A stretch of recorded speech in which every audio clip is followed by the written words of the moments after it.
Obratite pažnju na nas. Savez za bezbednost saobraćaja grada Subotice. Domaći zadatak. Zadatak za humanost. Do 30. novembra. Fondacija Tijana Jurić pokrenula je novu humanitarnu akciju za pomoć oboleloj deci za čije su lečenja neophodna velika novčana sredstva. Polovina sredstava namijenjena je za lečenje Martina Poše, druga polovina za lečenje Nine Spremović. Cena majice sa Tijaninim likom je 650 dinara i poručuje se pozivanjem broja 064 922 9753 ili pisanjem u inbox Facebook stranice Fondacija Tijana Jurić.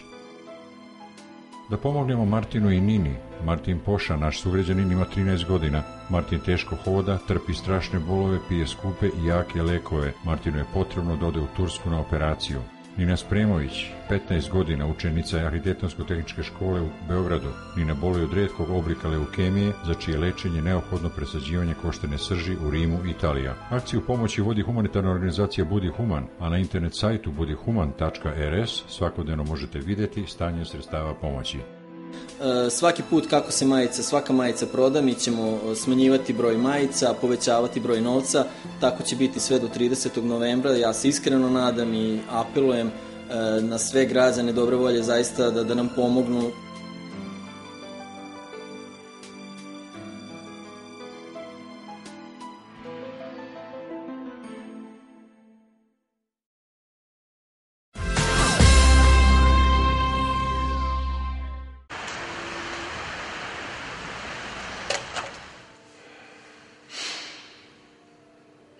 Najveći poduhvat je bio obnova fasade škole.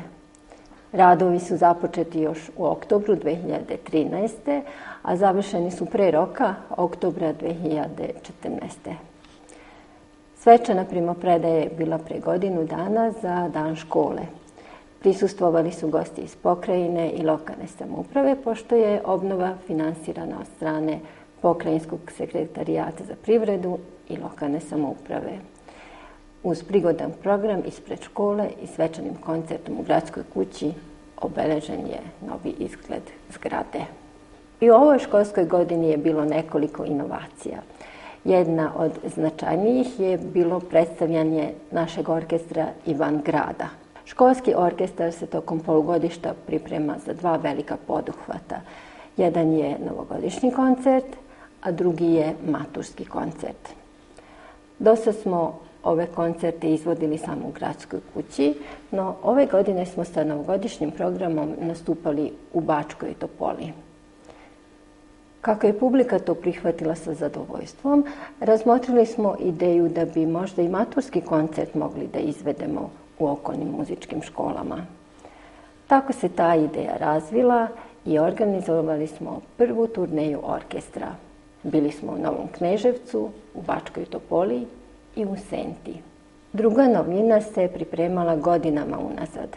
Pre 2-3 godine smo inicirali u lokalnoj samoupravi održavanje plesa maturanata.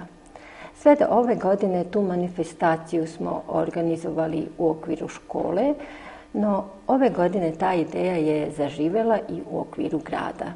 Zahvaljujući podršci Kancelarije za mlade, naši maturanti su zaplesali sa maturantima iz ostalih škola na Sunčanom trgu na radost mnogih sugrađana. Sljedeća novina je podela diploma nagrađenim učenicima koji su učestvovali na republičkom takmičenju. Taj svečani i važan trenutak u životima učenika obeležen je čestitkom od strane gradonačelnika i po jednom pohvalnicom. U okviru niže škole jedna novina je bila da su učenici učestvovali na takmičenju Isov Feđa. Tu ideju je pokrenula Novosadska muzička škola Slavenski i naši učenici su se veoma uspešno pokazali na ovom polju.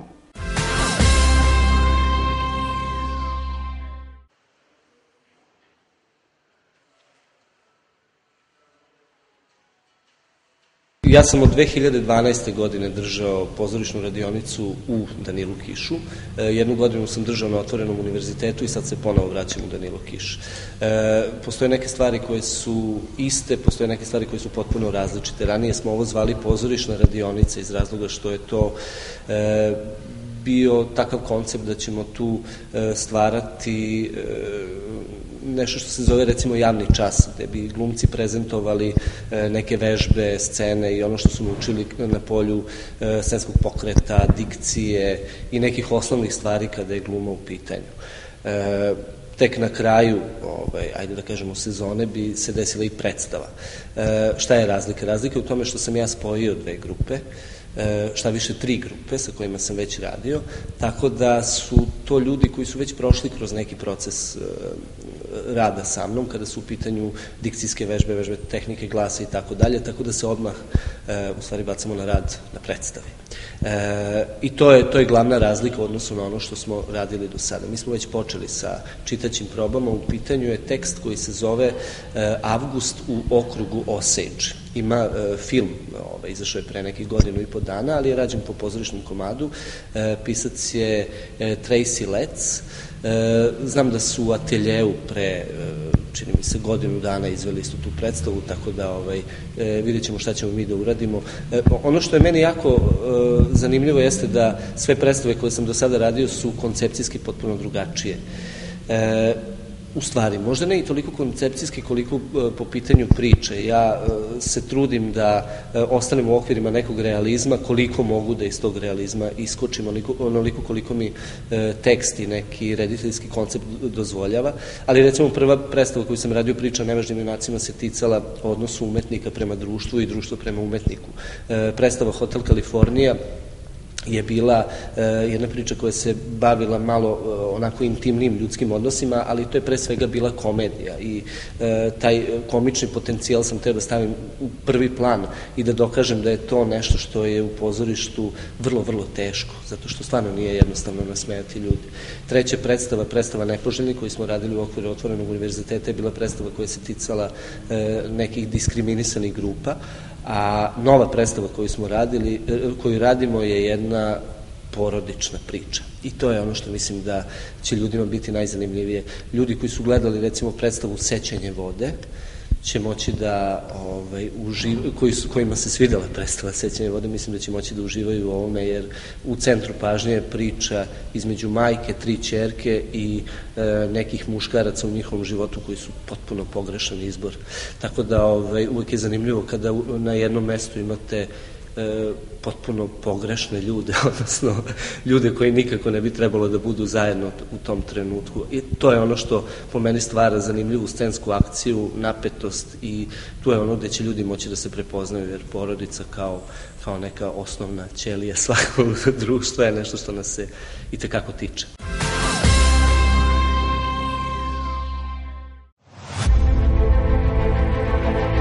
U osnovnim školama sa nasiljem se susrelo 80% đaka.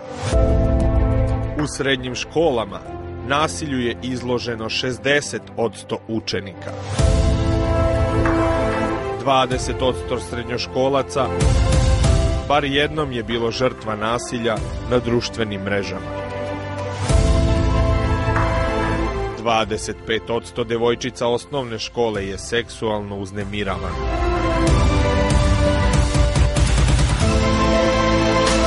60% učenika ne pomaže drugu koji trpi vršnjačko nasilje.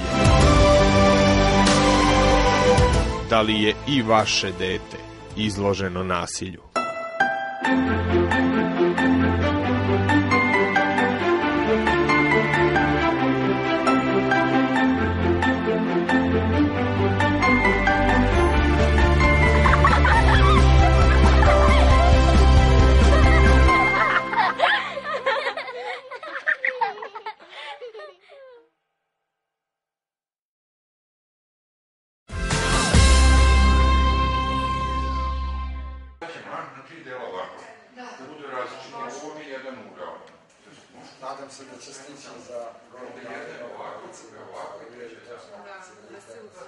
Da li ima slučajno neko ko nikad nije bio ovde u životu? Nek digne ruku ko nikad u životu. Dobro. Ti nisi. Dobro, sad ćemo se onda malo podsjetiti kako se zove ova kuća gde ste vi sad. Biblioteka. Šta mi radimo u biblioteci? Ko čita knjige? Mi, mame, tate, deca, ali šta još najvažnije radimo, osim što volimo da čitamo, nekad i crtamo, mi pozajmljujemo. Da, ali... I pišemo, tako je, ali uglavnom knjige pozajmljuju ljudi. A ovo je odeljenje za decu i ovde knjige pozajmljuju samo deca. I danas ćemo se malo podsjetiti šta to znači pozajmiti nekom nešto. Da daš nekome igračku ili to knjigu i on ti vrati. I on ti vrati. Kad nešto pozajmimo od nekog, onda moramo jako da čuvamo, znači knjige pogotovo. A deca, od čega obično pravimo knjige? Od čega su knjige obično? Od papira. Ali mi ovde u biblioteci imamo i knjige. Ili ovo papir? Ne. Šta je to? Sunđer, jastuk, pipni. To su knjige od materijala raznih i namenjene su za malu decu, još manju nego vi. A kako se zovu, daću vam posle svi da pipnete. A kako se zovu ove knjige koje nemaju slova, imaju jako puno slika i naravno namenjene su najmlađima. Zovu se slikovnice. Jeste videli slikovnice? Imate kod kuće slikovnice? Nemate? Ja, sva sreća što ste onda došli u biblioteku da vas vaspitačice upoznaju sa slikovnicama. Da li vi prepoznajete koja je ovo bajka? Pinokio. Da vas pitam, da li vaše mame i tate znaju da čitaju? Da! Znaju sva slova? Da! Odlično. Onda treba da pozajmljujete ovakve knjige, poznate bajke, koje će vam mame i tate čitati za laku noć ili posle podne kad malo odmarate, a vi ćete gledanjem i slušanjem da naučite i da uživate u ovoj poznatoj bajci. Ova knjiga ima ovde jednu kutijicu, vidiš, u kojoj stoji baterija. I ona, kad je otvorimo, svira. Slušajte.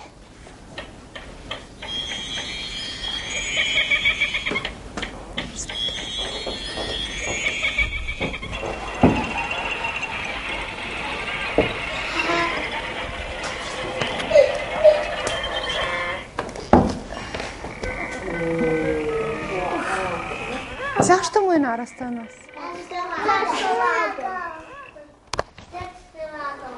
Vidiš, Tara?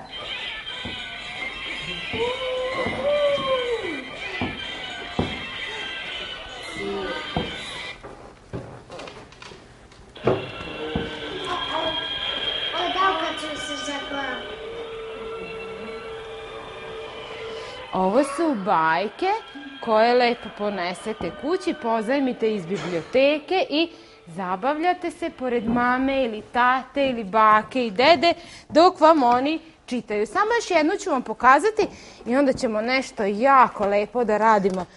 Ja, jeste ovu videli? Ne, ja to imam. Bravo, to najviše volim da čujem kad neko kaže ovo imam. To ćete se posle malo poigrati sa ovom slikovnicom. A sad pogledajte ovu. To smo već videli kad smo bili jedno. Videli ste? Da li ste svi videli? Ja! Ne? A da li ste pogađali zvukove životinja? Da! Bravo! Onda sigurno ti nisi. Onda vam neću sada ponovo pokazivati, nego ću vam dati da se sami poigrate. Ali imam još jednu koja služi za kosti. Ljudsko telo je u pitanju, ali knjiga koja sama priča. Ako baš nemate nikog da vam čita u tom trenutku kad vi želite da pogledate knjigu, otvorite i kad stisnete sličicu u slikovnici deteta koji je pored teksta, ono vam priča. Pa, na primjer, stisnut ćemo ovu devojčicu. Šta štiti grudni koš? Ne slušamo sad sve, nego ću vam samo pokazati. A vi ćete ovakvu slikovnicu, ako vas interesuje, pozajmiti.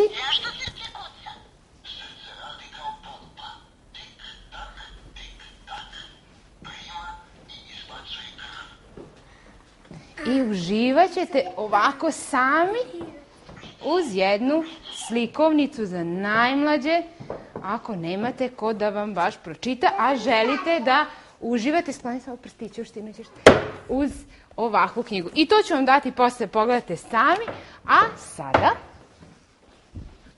ćemo pročitati jednu priču. To je službeni telefon. Recite mi samo koje je godišnje doba sada? Jesen! Šta raste u jesen? Koje voće mi najviše volimo da jedemo?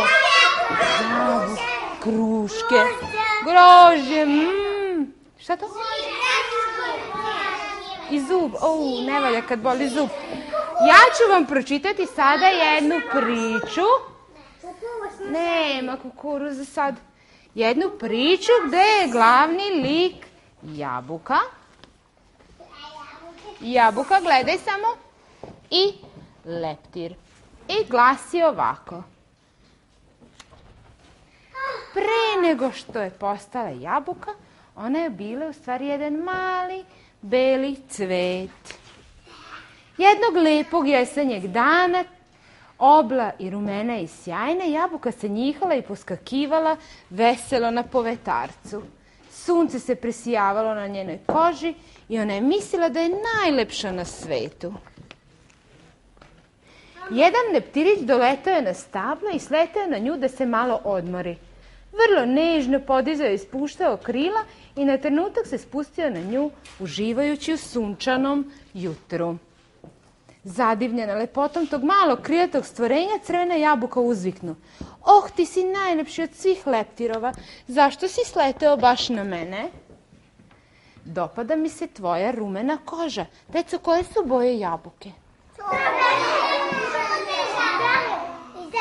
Mogu biti malo i šarene, ja mislim, ali to su odlične boje. Koja je boja ova jabuka? Crvena. Tako si lepa, topla i blistava. Osim toga mogu da vidim svoj odraz na tebi. I izgledam baš lepo, kao cvet, odgovori leptir. Jabuka se osjeti veoma polaskanom i reče mu, nikad još nisam videla tako lepog leptira, iako ih je mnogo proletelo pokraj mene. Leptir zadrhtao radosti kad začu njene ljubazne reči. Baš mi je milo što sam tako lep, a i ti si lepa.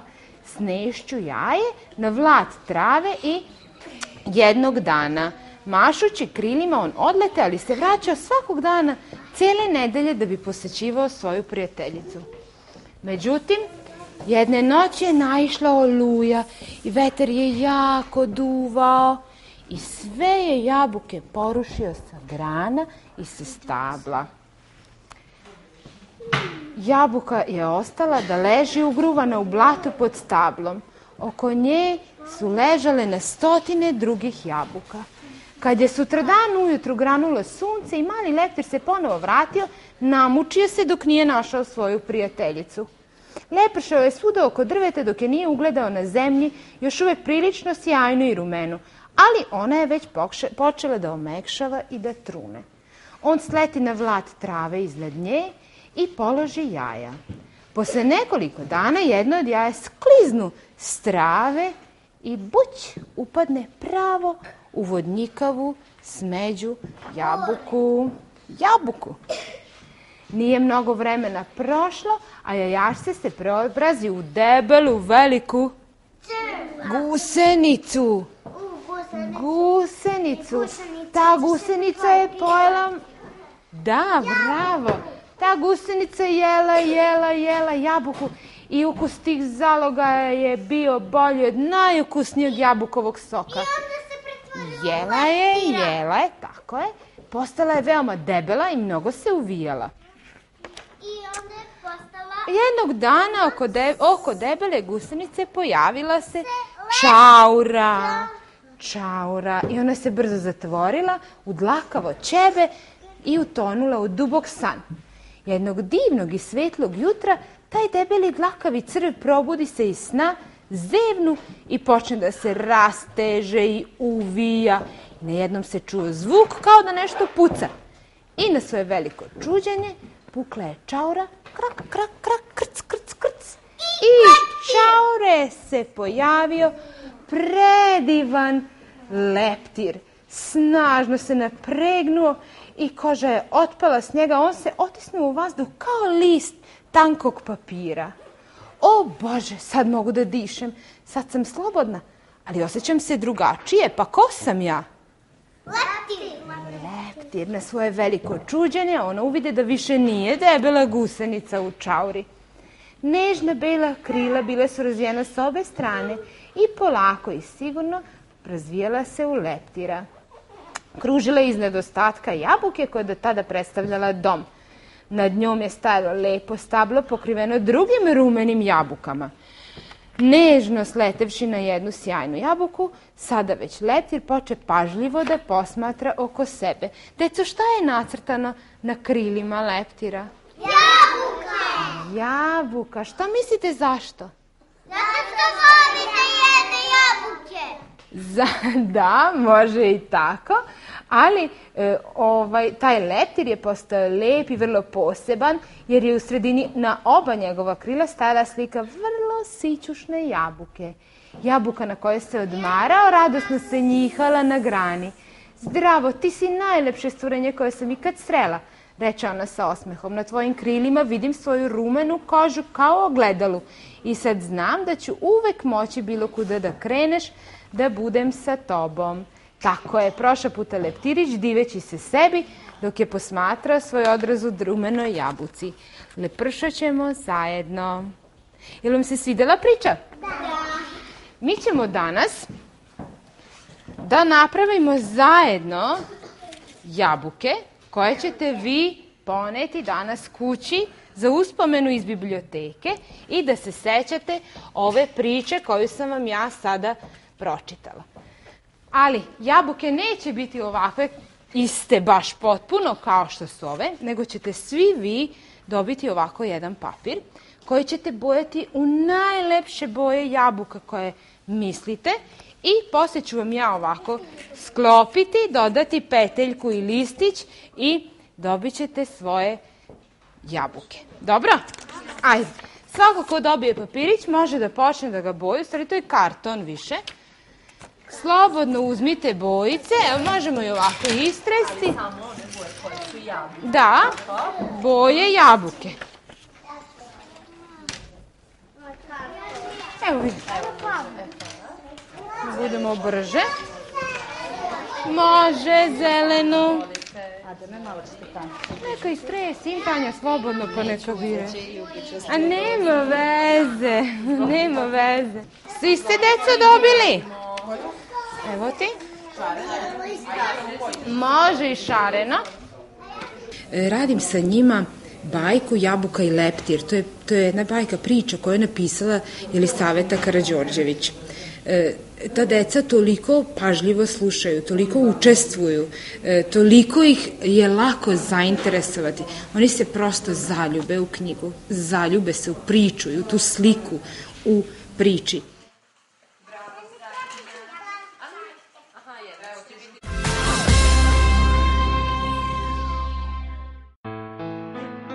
Házi feladat. Lecke emberségből. November 30-áig.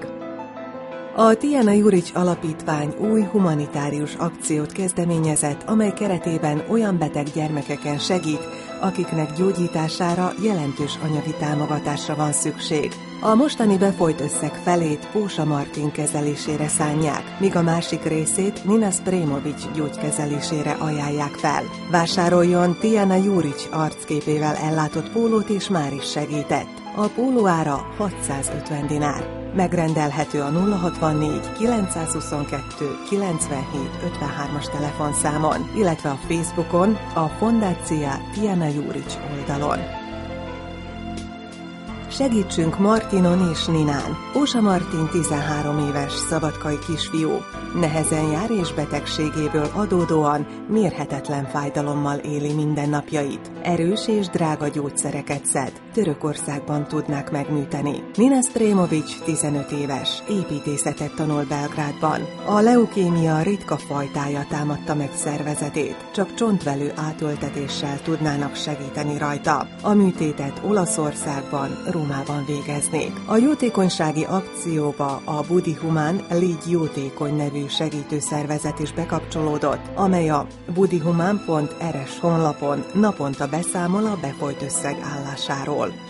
Svaki put kako se svaka majica proda, mi ćemo smanjivati broj majica, povećavati broj novca, tako će biti sve do 30. novembra. Ja se iskreno nadam i apelujem na sve građane dobre volje zaista da nam pomognu.